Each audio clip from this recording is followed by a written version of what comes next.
ಬೆಳಗಾವಿಯಲ್ಲಿ ಸರ್ಕಾರದ ವಿರುದ್ಧ ಬಿಜೆಪಿ ಮಹಿಳಾ ಮೋರ್ಚಾ ಪ್ರತಿಭಟನೆಯನ್ನ ಮಾಡ್ತಾ ಇದೆ. ಬಾಣಂತಿಯರನ್ನ ವಿಷ ಹಾಕಿ ಕೊಲೆ ಮಾಡಲಾಗಿದೆ ಅನ್ನುವಂತ ಆರೋಪವನ್ನ ಮಾಡಿದ್ದಾರೆ.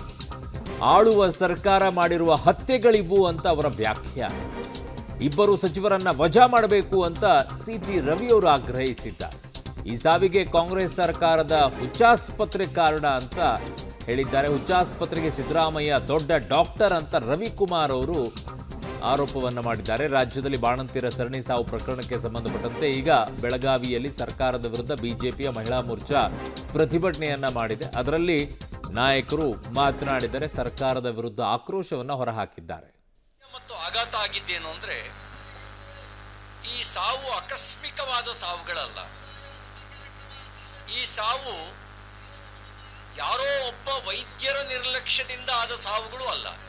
ಈ ಸಾವು ಗ್ರಾಚಾರ ಕೆಟ್ಟ ಆದ ಸಾವುಗಳು ಅಲ್ಲ.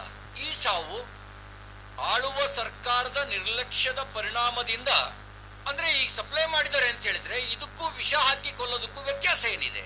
ಬಾಣಂತಿಯರನ್ನ ವಿಷಪೂರಿತವಾಗಿರ್ತಕ್ಕಂಥ ಐವಿ ದ್ರಾವಣದ ಮೂಲಕ ಕೊಲ್ಲಲಾಗಿದೆ. ಇದು ಆಳುವ ಸರ್ಕಾರ ಮಾಡಿರುವ ಹತ್ಯೆ ಅಂತ ಹೇಳಲಿಕ್ಕೆ ಬಯಸ್ತೇನೆ.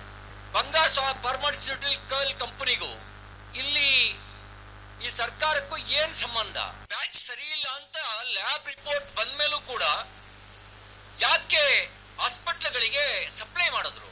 ಈಗ ಯಾರೋ ವೈದ್ಯಾಧಿಕಾರಿಯನ್ನ ಸಸ್ಪೆಂಡ್ ಮಾಡಿದೀನಿ ಅಂತ ಹೇಳಿದ್ರೆ, ಎತ್ತಿಗೆ ಜ್ವರ ಬಂದ್ರೆ ಎಮ್ಮೆಗೆ ಬರೆ ಹಾಕಿದೀವಿ ಅಂತ ಹೇಳುವ ನೀತಿಯಂತೆ ಸರ್ಕಾರ ನಡ್ಕೊಳ್ತಾ ಇದೆ.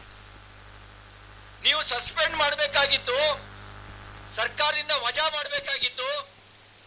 ಏನು ಅಂತಂದ್ರೆ, ಏನ್ ಸಪ್ಲೈ ಮಾಡಿದಾರಲ್ಲ ಔಟ್ಡೇಟೆಡ್, ದಿನಾಂಕ ಮುಗಿದೋಗಿದೆ, ಎಕ್ಸ್ಪೈರ್ಡ್ ಮುಗಿದೋಗಿದೆ ಅದರದ್ದು ಸಮಯ.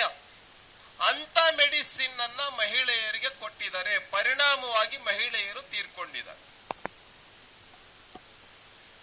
ಅದಕ್ಕೆ ಇದರ ಹೊಣೆ ಯಾರಪ್ಪ ಅಂತ ಹೇಳಿದ್ರೆ ಡಾಕ್ಟರ್ ಅಲ್ಲ, ಆಸ್ಪತ್ರೆ ಅಲ್ಲ ಕಾರಣ. ಆಸ್ಪತ್ರೆ ಅಲ್ಲ ಕಾರಣ. ಕಾರಣ ಯಾರು?